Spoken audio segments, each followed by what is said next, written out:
Have you ever had a really talented coworker leave for a couple weeks because he got married or had a baby or selfishly got concussed? Yeah. And then 2 weeks later, everything is turned into Lord of the Flies. CJ is back, and I am extremely excited about it. I'm Seth Payne, played 10 years in the NFL, played 5 years for the Houston Texans, and I'm just happy I'm not going to have to kill Piggy with a rock.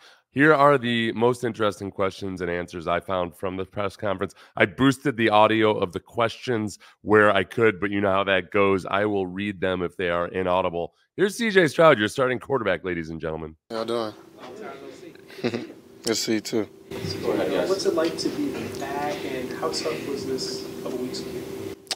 It's great being back. I missed it. I feel like everything that happened, I wouldn't say it happened for a reason, but it was kind of something that I guess God wanted me to go through. It was tough. It wasn't easy, but my teammates held it down as best as they could, and I appreciate them for that. And now I'm back, and I'm happy to be here, and I'm happy to just do my job again. It was kind of something that I guess God wanted me to go through. This made me think of 1 Peter 1:7. My pastor, Chat GPT, told me that. But I can get with the message of old Peter 1:7. We are to rejoice in our various kinds of trials, so that the tested genuineness of your faith may be found to result in praise and glory and honor at the revelation of Jesus Christ. CJ's a pious dude. Much like infinitely more so than myself. But I'm sure he looks at this as just another obstacle to overcome, no larger, no smaller than anything else that he's overcome. I'm personally happy that I've been so blessed to have been concussed 25 to 50 times in my life. Have you officially been cleared? Yeah. Okay, so he's asked, have you officially been cleared? Yes, I have. Yes, he has. Two things. One, do you plan to start on Sunday? Do you plan to start on Sunday? Yes.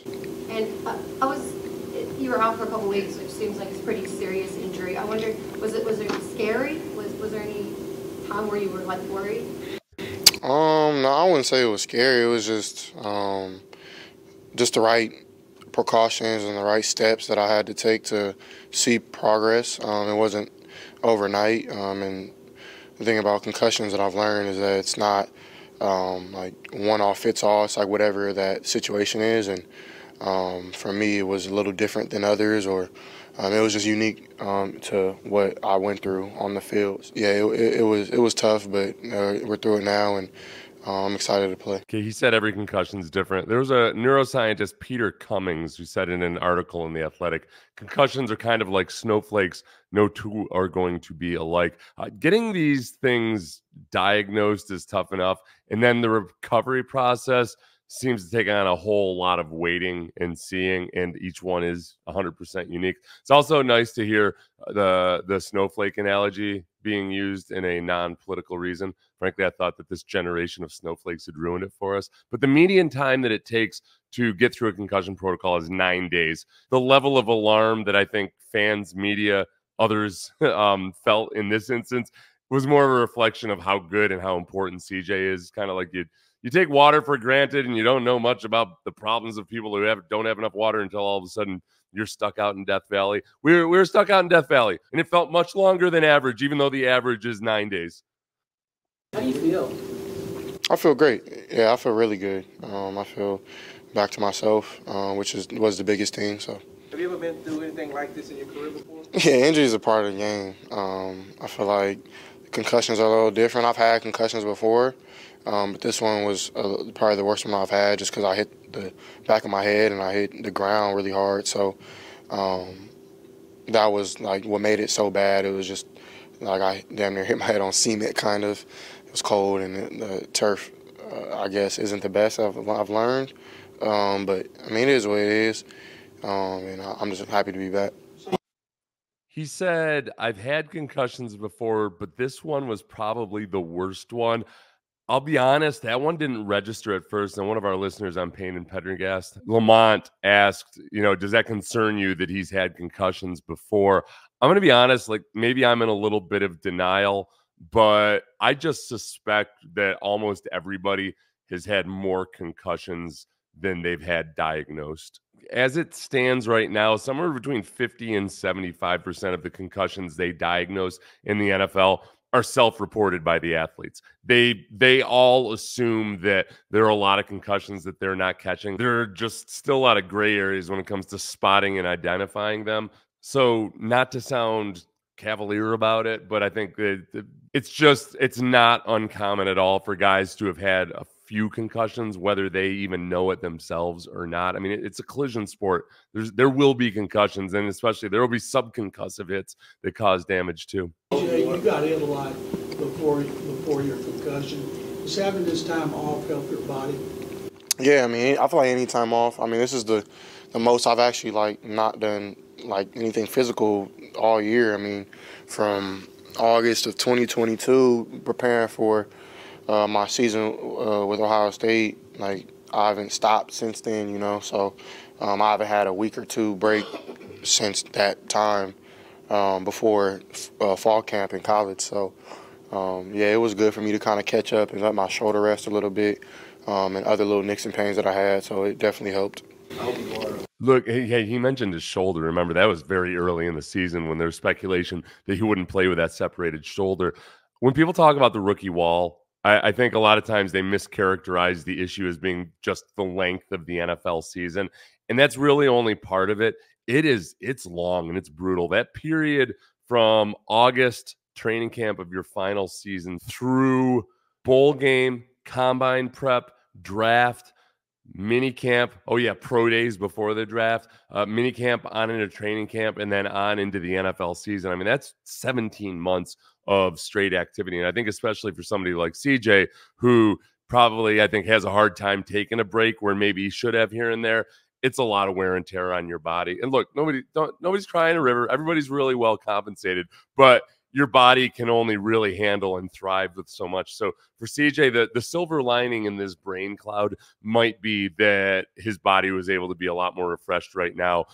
As long as his head's still healthy, that fresh body could go pay dividends over these next few weeks. Thank you. About how the team held it down for you. So what's it like you knowing that you have an opportunity to come back? You guys have a real shot at continuing to do some of those goals that you guys always had. I think he said, "What's it like for you knowing you have an opportunity to come back and that you have a real shot at achieving those goals?" Yeah, I mean, I feel like it's cool just to see like your teammates go out there and get a kind of third perspective, because my perspective has always been from the sideline or in the game. So I actually got to like see some things that we can work on, like from a visual standpoint on like a TV level.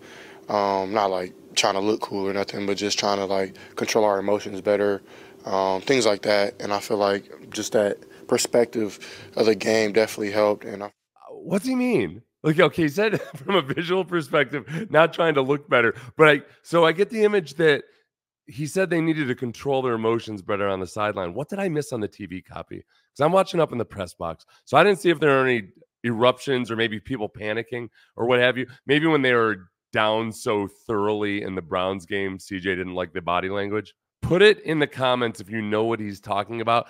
I do think it's interesting that if he's watching on television, and I think he meant third person perspective, he's seeing it, where he's not actually a part of it, involved in it. Sometimes you're shocked by all the things you don't see and aren't aware of. Remember Warren Moon when he said that after that 94 Oilers documentary came out, that he was just learning about all this stuff that had happened in 1994, all this drama, all these various soap operas that were going on in the team. He didn't have a clue about it because he's the quarterback. He's all wrapped up in being the quarterback and in his own little silo.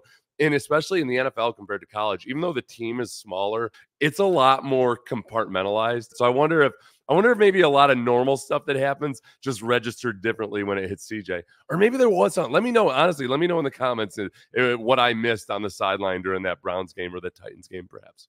What was it like the first time you got back in the huddle with your guys and just you'd actually be there and do everything they're doing? Okay, so I think he asked, what was it like when you're back in the huddle for the first time with these guys? It was cool. I mean, it was right back like today and yesterday, where it felt like I didn't miss at all. It felt like I kind of my groove kind of got back. I think Gerard has done a great job of getting me back in my rhythm and getting my timing and stuff down for this week's prep.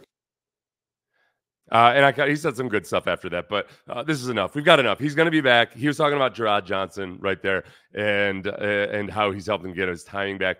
Again, it's been 2 weeks. It just feels a lot longer than that. Missing 2 weeks is nothing. You know, a lot of guys don't play the final preseason game and then have 2 weeks off before the first regular season game. So I'm not worried about that at all. I just worry more about the residual dewdrops on the brain that sometimes seem to afflict people when they first come back, not even from a safety standpoint, but just if you think about Brian Hoyer when he came back, remember, and by a certain point in the game, DeAndre Hopkins was saying that he needed to be removed from the field. Jimmy Ward last week was coming out of the concussion protocol and made an atypical mistake in coverage on the very first play of the game. So that part is something that I have zero data to back that up. It might be confirmation bias, but something that I just tend to be concerned with. I am excited about this. And look, as far as I know, some people worry that they're pushing him back out there too quickly. There's a risk reward in all of this, and I think it's something that CJ is comfortable with, something that every NFL player is comfortable with, and I also think more than anything, they just got to get that pass protection right. We can talk about more of that later on, but really, the left guard position needs to be better than they have when Quinnen Williams first hurt CJ Stroud, and then at various points in the last couple weeks. I think hopefully just protection. Playing with a fullback, playing heavy personnel sets. I'm cool with it. I'm okay with it. The run game has started to come along. Let's get the run game going. Let's use it to set up play action, but also lean on it and keep as many blockers in as possible. And this will all be a pleasant afterthought somewhere on down the line. If you like the content, please like, subscribe, tell a friend. Everybody be well. And Peter 17, of course.